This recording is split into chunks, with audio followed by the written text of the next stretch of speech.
দেখুন, গতকাল রাতে শেখ শহীদুল নামে একজন কন্ট্রাকচুয়াল লেবার তিনি ল্যাডেলে পড়ে মারা যান।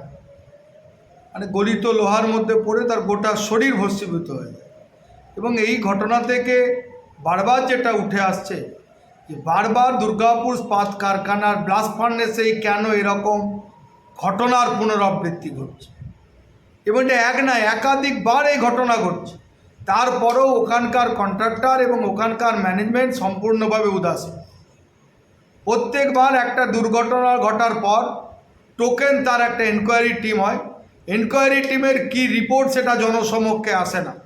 গুটিকয় আধিকারিক সেটা জানেন, সেটা না শ্রমিকদের মধ্যে না ইউনিয়ন লেবার নেতাদের মধ্যে সেটাকে নিয়ে আলোচনা হয়। এবং যতদিন না এই ঘটনাগুলোর পুঙ্খানুপুঙ্খ আলোচনা হবে ততদিন এই ঘটনার পুনরাবৃত্তি চলতেই থাকবে।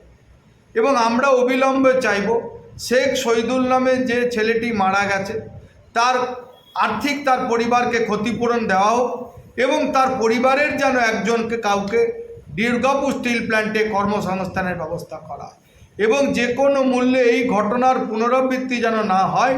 দুর্গাপুর ইস্পাত কর্তৃপক্ষকে সমস্ত ট্রেড ইউনিয়ন এবং এখানকার শ্রমিক কর্মচারীদের নিয়ে সেই ঘটনা নিয়ে বারবার আলোচনা করতে হবে, যাতে এই ঘটনার আর কোনোরূপ পুনরাবৃত্তি না হয়, আর কোনো শ্রমিক কর্মচারীকে যেন এইভাবে আমাদের হারাতে না হয়।